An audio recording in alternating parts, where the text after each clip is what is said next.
Good afternoon, everybody, and welcome to this week's Women in Recruitment webinar. As we enter a period of looking forward and considering what the future of work may hold for us once we finally get back into the workplace, we're starting to have to think about how things may well have changed for the way that we operate day to day. So it's lovely that we have Louise Deverell Smith, founder of Daisy Chain, today to talk to us. And she will share with her experiences of how to make flexible working work for you or your business. And during her presentation, Louise will invite in Beth Hilson, who will give us a bit of a case study around what she's put into practice and how that's worked. We will be fielding questions during the course of the webinar. If you could please send those through to the chat box, then I'll be keeping my eye on that, and I'll try and field questions to Louise as we go along, and if not, then I will be asking her relevant questions at the end. So I hope you enjoy, and I'll hand over to you now, Louise. Thank you. Thank you so much, and thanks to Women in Recruitment for inviting me on today. Just to tell you a little bit about me, my name's Louise and I started Daisy Chain just over 3 years ago. Daisy Chain is a platform that connects parents to family-friendly employers. Before that, I'd worked in recruitment for just over 10 years. In that time, I had 3 children and was coming across more and more parents at the school gate, at nursery, at school, and them coming to me knowing that I was in recruitment and saying, I need to find a job, I can't find anything that can fit around drop off and looking after the children, I really want something part-time or just something a bit flexible. And that kind of was the conversation that I had with lots of people over many years. And in the end, I thought after my 3rd child, Daisy, I thought, right, this is the time now to start something new, and I want to try and really connect these candidates to some brilliant employers. So yeah, launched Daisy Chain over 3 years ago. We are just a match and connecting site, so we are not a fully recruitment website. And that was really because I probably didn't really fully love the whole recruitment process. I loved the meeting the candidates and meeting the clients. And so I thought, right, I'm just going to focus on that, introduce them, and then candidate and client can talk directly. And then they create their own Daisy Chain. So obviously our focus is parents. And then that obviously led on to flexible working being really key for our parents. However, flexible working is definitely not just for parents, it's for people.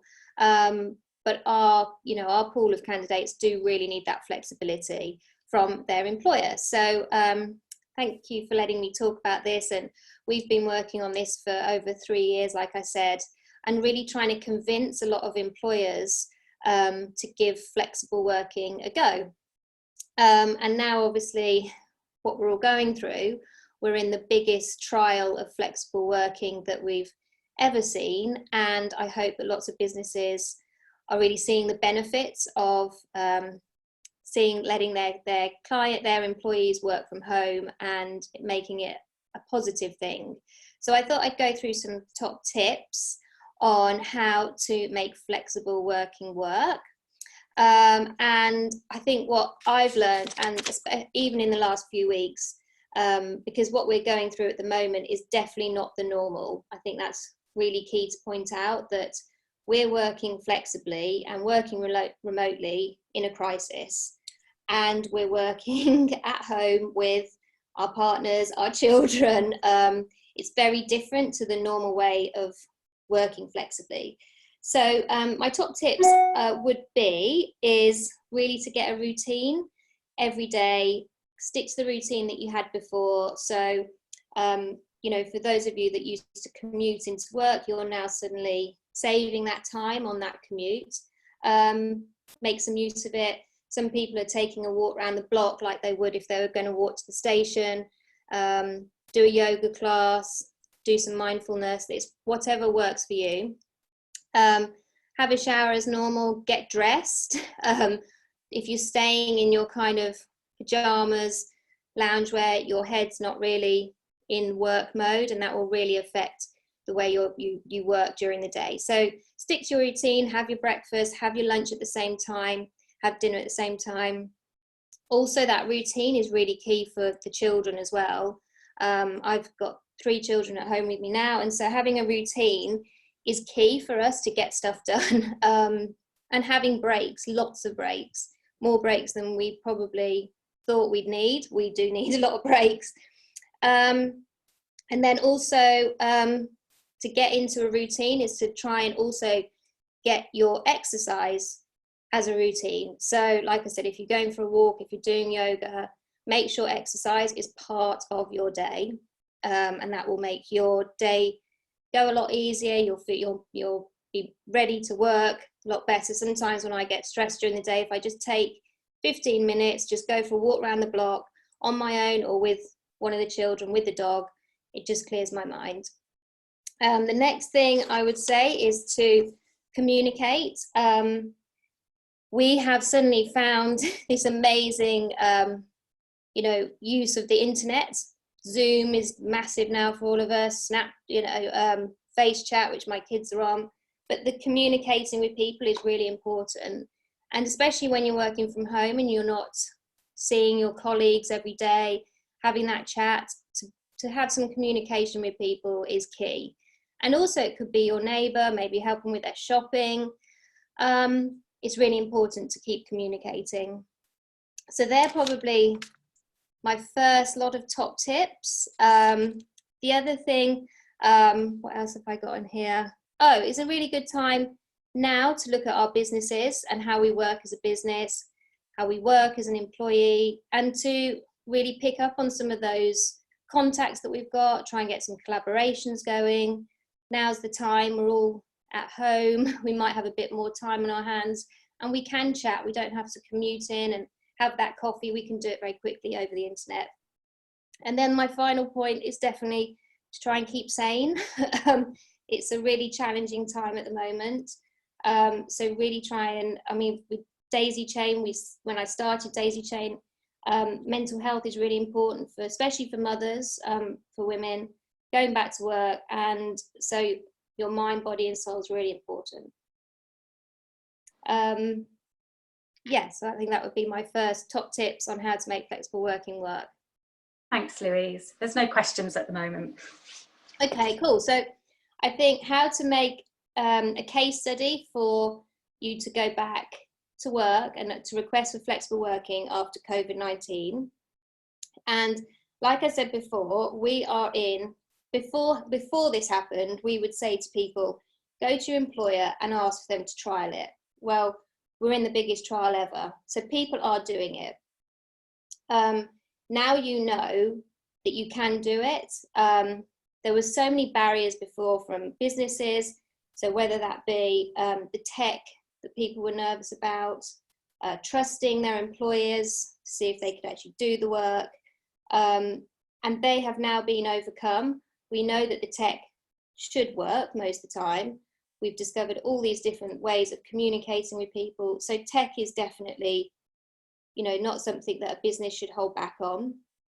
And then also we used, like I said before, to trial things. Maybe when you go back, you go to them with a proper plan in place and say, this is what I achieved, this is what I've found, I would like to continue in this way. I don't want to be in the office 5 days a week. I don't want to do the commute every day. It's not been good for my mental health. I would like to drop my kids off at school. And then you can say, could we trial it for the next 3 months to see how it works? And it's all based on results. If people aren't, if the results aren't happening, then it's not going to work. So I think if you put to your employer, this is what I would like to trial, and be open about it and be flexible as well. That's the other thing. I think we have to be flexible just as much as a business has to be flexible. That's really interesting, Louise.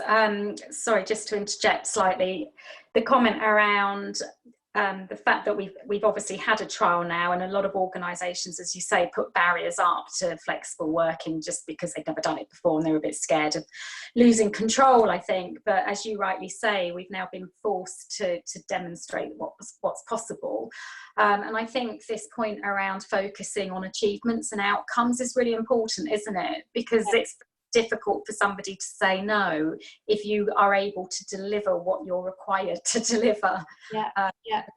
Where you are. So it's very important, isn't it, that people understand what their goals and objectives are, so that they can then create the evidence to demonstrate that they are able to hit those goals or achieve those objectives regardless of where they're working.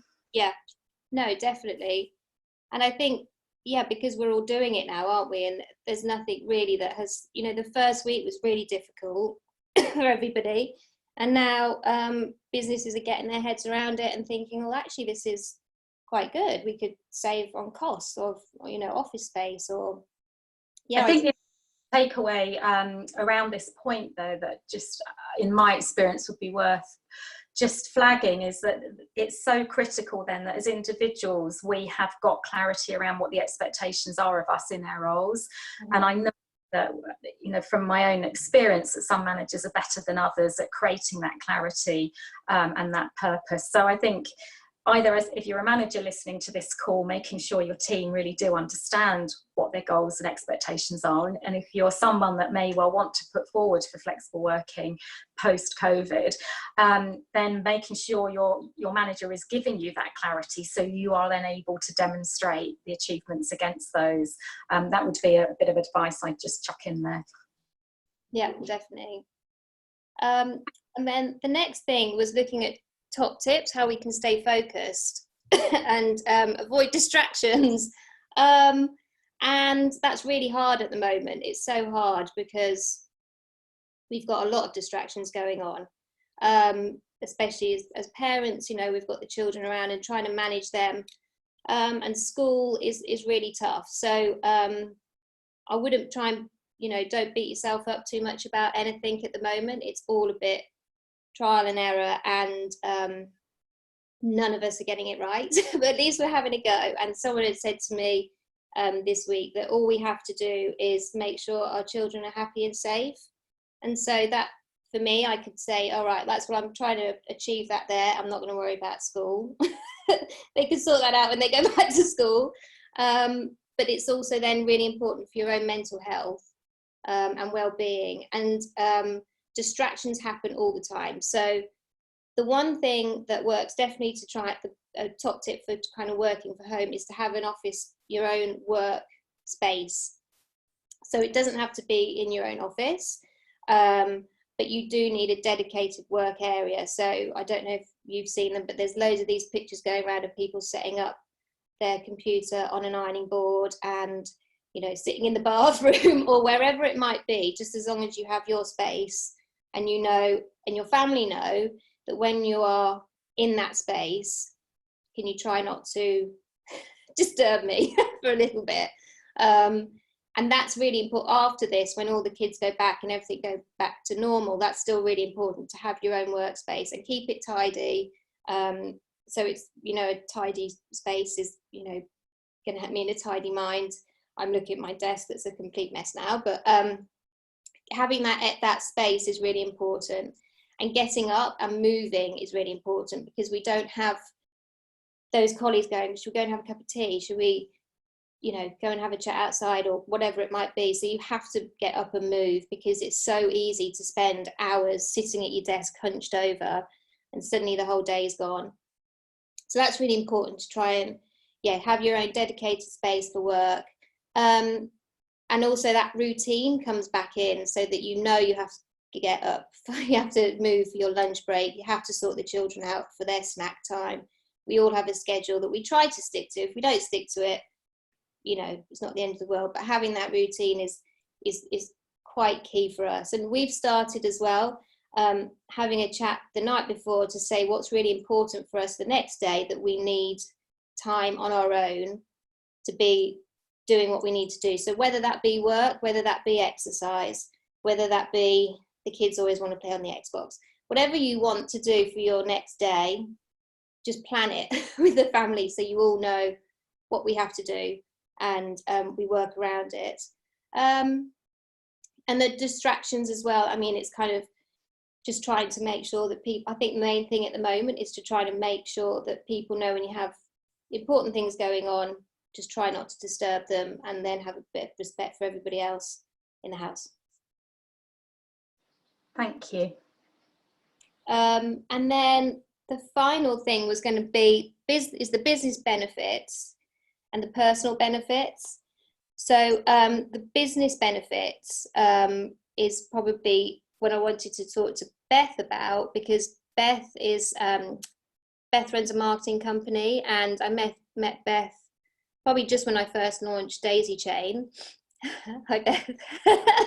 And when we first launched, I met Beth on a kind of, she just launched her business for marketing, and Beth has been sharing Daisy Chain with her clients, just because she got what we're all about, and she really understood what kind of candidates we had on board, and so Beth would talk to her clients about. So Beth is my perfect example of a success story, I suppose. So that's why I wanted to talk to Beth as well today, because she can talk the best about how it's worked for businesses.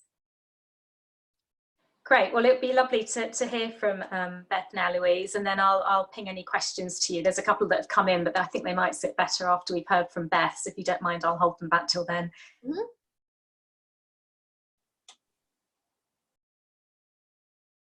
You ready for me? Yeah.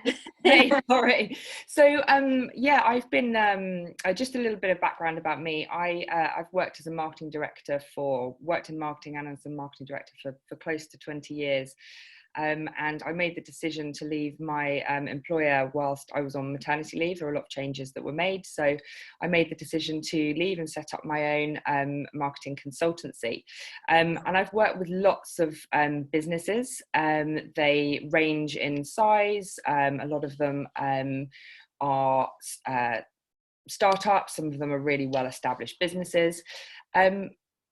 I have to say my experiences obviously are very much pre-COVID, the businesses that I've worked with, and from my observations, I think they fall into 4 categories. So you've got those that are really resistant to any kind of change. The business culture's not there.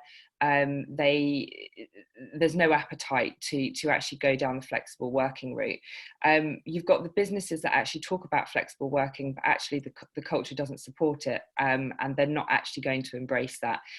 Interestingly, I've worked with a business where they didn't want to talk about being a flexible employer, but they were. So once I got into the business and I wanted to understand their business, and I was helping them write their recruitment strategy, or the communications that shaped their strategy and how they were going to best market themselves to attract the best candidates. And actually they already were really, really embracing flexible working. They didn't want to talk about it because they felt like they might become the employer of mothers. So they were really sort of resistant to talk about it, even though the culture was there. And then you have the sort of perfect candidate. I've worked with a small business, and they really, the need was there, the appetite was there, and they were willing to give it a go. And we tried them on the Daisy Chain. And very quickly, we got an absolutely staggering amount of responses. When I say staggering, actually not hundreds of responses, but the right responses, which actually as a recruiter, that's what you want. The right level of people. In fact, most of them were far overqualified for what we were actually looking for. But really their main priority was to have the flexible working. And now I have to say, I should have said at the beginning, I met Louise very early on in both of our sort of journeys of running our own businesses, but I'm in no way affiliated to the Daisy Chain. I talk about it to my clients because I believe in it, particularly as a working mother myself who relies on having flexible work, but also because I know that there is so much wasted talent out there, people that aren't being utilised because their main priorities actually are having an employer who will support them in terms of being able to be a parent and work. And we trialed this with a company that I was working with, and we had the most incredible responses, and employed someone within a few weeks who is flying, doing really well at the business, still there, still loving. She happened to be local to the business. All the pieces just sort of fell into place, and she's doing a great job. So it's just really interesting. Now we're thinking post-COVID. I've split the businesses up that I've worked with into 4 groups, and actually I think the most interesting group will be those that were really resistant in the first place, because actually there's so much more evidence now to show that this can work. And I think that in my experience, there's very, very few businesses that are getting this right. There's very few that are embracing it and communicating about it in the right way. And I think that really will change. I think once we come out through the other side, there'll be a lot more businesses that say, well, hang on, maybe there's something in here, and it's going to change the landscape, which I think is really interesting. Beth, just to ask you a quick question, I think might fit nicely, if you don't mind. No. One question that's come in to say, do you think there is or will be a link between improved mental well-being and working from home? I think so. Funnily, I've worked with one of the startups I've worked with is a corporate wellbeing business, and they're about bringing sort of wellbeing into the workplace. And again, a lot of businesses want to talk about it. They want to say they're doing it because they know that it's going to attract the best candidates. But in practice, and when you really get under the skin of the business, they're not doing it. They're really not embracing it and doing it properly. And I think that actually one of the things we talked about with the wellbeing business is actually encouraging flexible working and people working from home, because you take out that commute every day, you take out the stress of who's picking your children up from school, you take away those stresses, and suddenly you are a lot freer actually to focus on your work and separate your work and being a parent, and not stressing about it when you're in the workplace sat at your desk not being able to be productive, which is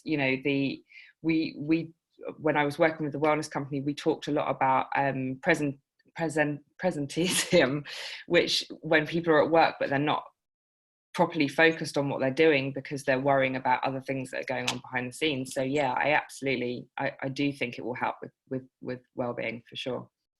And it's interesting, isn't it, because from my own personal perspective, and when I've managed people, the more flexibility that I've given them and shown them, actually 90% of the time I'd say I got that back in spades.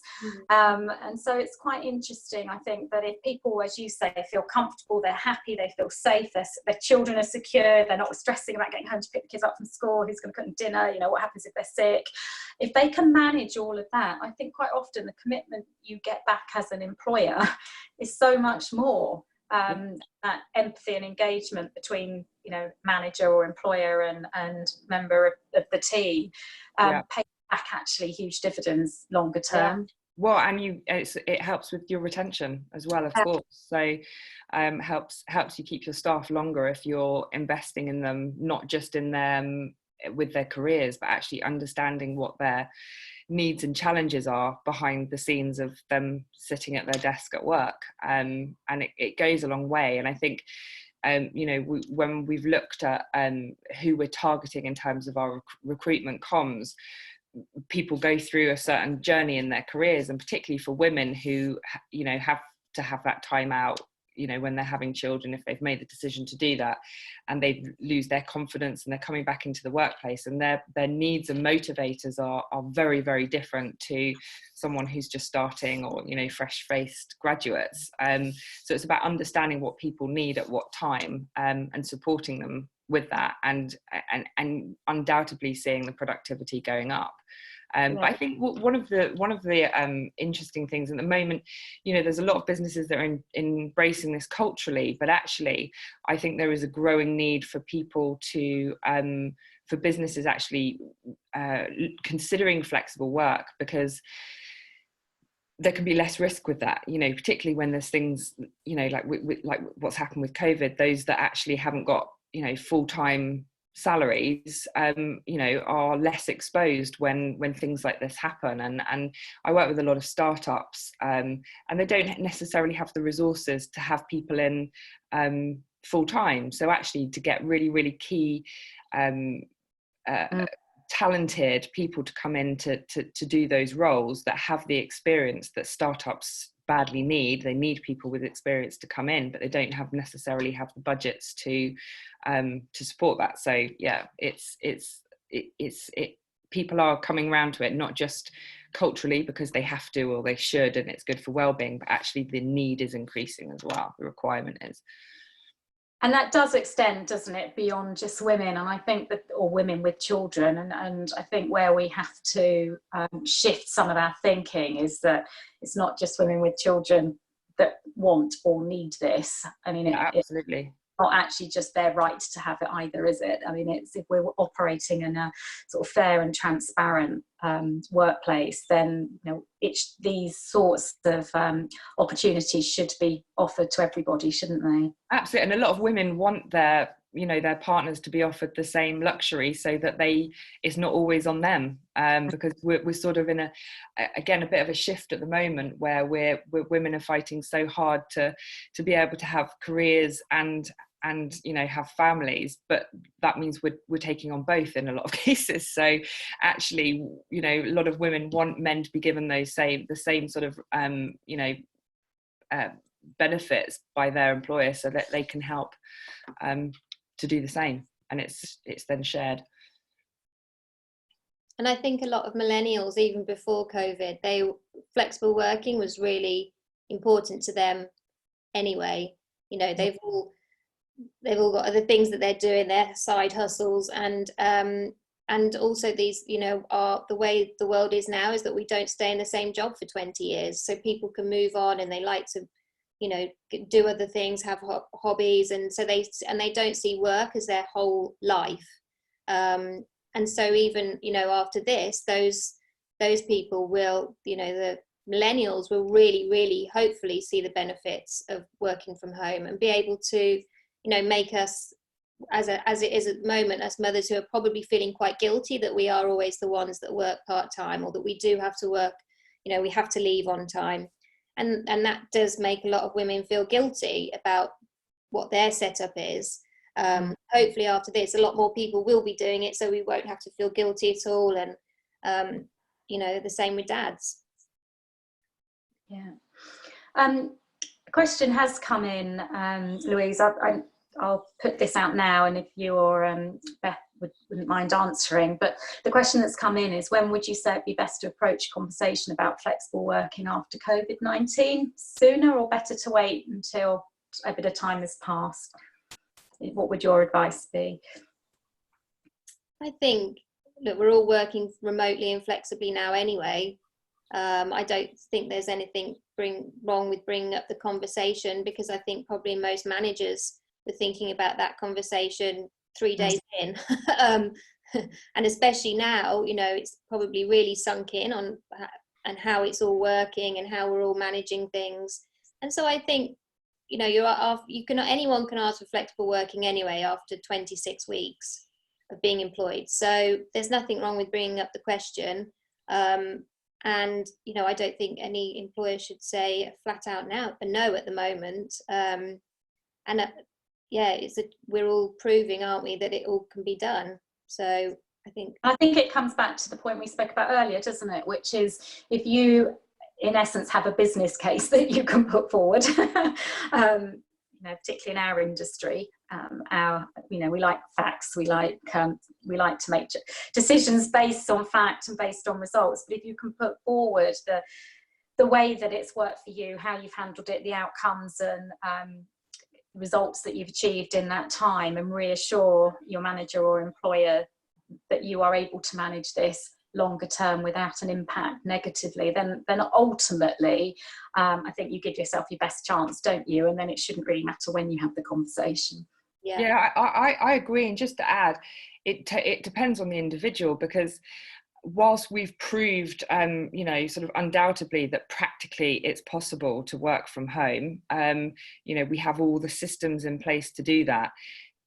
What's happening at the moment with COVID is not necessarily representative of how it would work in reality. You know, I'm still working, but I have a toddler at home. So actually, you know, my productivity perhaps isn't as good as it would normally be. So if it was me, I would wait until I was, you know, able to prove that there's been no slip in any results, or that results are the same as they were, or if not better than when I was working in the office. So yeah, it's totally dependent on the individual. Yeah, thanks, Beth. That's a good point. And I think hopefully in many cases, people will be able to share their situations with their managers and be honest about the challenges they're facing at home, you know, and despite that, still being able to contribute. Yeah, exactly. Quite achievement. Yeah. Okay, thank you. Beth, have you got anything else to add, or are we going back to Louise? No, I think, yeah, that's all from me. Thanks. Thank you so much. That's a really great contribution. And if you don't mind, might be worth staying online if any more questions come through. Yeah, of course. Yeah. Thank you, Louise. Shall I you? Thank you. Yeah, thank you, Beth. So I suppose the last points that we've probably covered anyway, but the personal benefits of working from home. And I think for the majority of the daisy chain candidates, and probably for most people that are looking now to really, you know, work from home or work remotely, is to have our work-life balance. It's a word that's always, you know, it's something that's always flung around. Someone has also said that they like the jigsaw of life and work and how we can all fit it together. But the personal benefits, it's so important for us, to touch again on our kind of mental health and well-being, to get that juggle or jigsaw right is really important. I think as well, from personal benefits from working from home, which I found is... Sorry! How's it going? Downpour where I am and my window was wide open, so I better go shut it. Sorry. It's all right. I thought you were jumping out the window. Not yet, I've been tempted, but I've had enough. She's off. The personal benefits is, I mean, I don't know about you two, but I've learned a new skill during all of this. It's not something I ever thought that I wanted to do, but I have just learned a new skill, and I've really enjoyed getting to grips with some kind of infographics and things, and I've learned a new skill during all of this.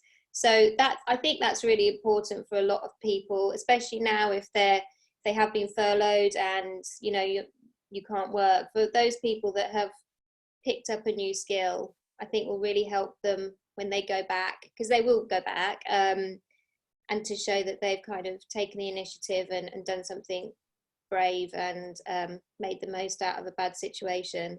And I think the other kind of personal benefits is to just really try and showcase what you're doing. So that could be within your own organisation. So if you are one of the only ones that is working flexibly or is working on, you know, leaving on time, not working stupidly long hours, really be that kind of case study within a business, and you want to be the spokesperson for that. Because as we've touched on before, to keep your staff that you've got, they're going to be looking, the younger generation, people of your age, whatever it is, they're going to be looking at someone in a senior position to see what they're doing. And if they can't see anyone doing what you want to do in 10, 15 years time, they're not going to stick around. So try and really be, the showcase within your organisation of how you're making remote working or flexible working work for you. And you don't have to be a parent for that. That's not something that's important. And I think just be confident as well in kind of what you're achieving, and whether that be managing your home life and work life, or having a hobby, starting a hobby, and working. Just be confident in it and talk about it, because there's no point hiding what you're doing. I think, like you said, Beth, of the companies that are doing flexible working successfully but not talking about it, it kind of doesn't really make sense for a culture point of view, I think, for businesses. And they could attract so many more, you know, so much more talent into their organization if they were really open about it. So yeah, and yeah, just be loud about what you're doing. And the other thing is, if you are only working part-time, or you're working, you know, your hours are till 5:30, to always leave on time, and to not ever apologize for leaving on time. Because no one wants to be working overtime, and we can try and get away from that culture of seeing people work late, because working from home, that can kind of come into our home life, you know, our working environment as well. And so it goes back to that routine of saying, no, I finish at 5:30, 6 o'clock, and that's it. There's no more work.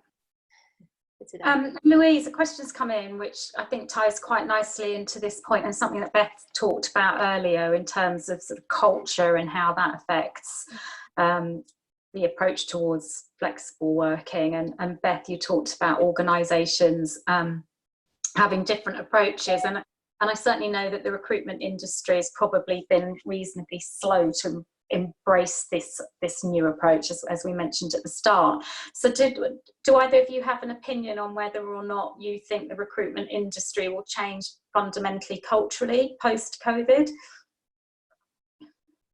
I think so. I think you know, I think all recruitment businesses are now working remotely, aren't they? So it's hard because you know, I suppose a lot of people have been furloughed, and you know, to be totally frank, there's not many jobs out there. So people are not really working as they were before.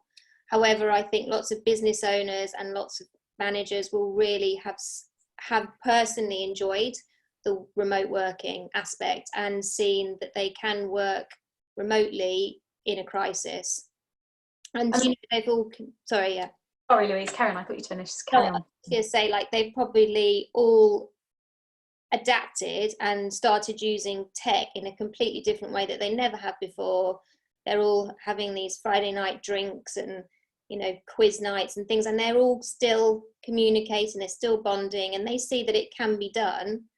And I think when they kind of see the benefits of offering flexible working, the mental health benefits for candidates and employees, they will, I'm sure, take it on board.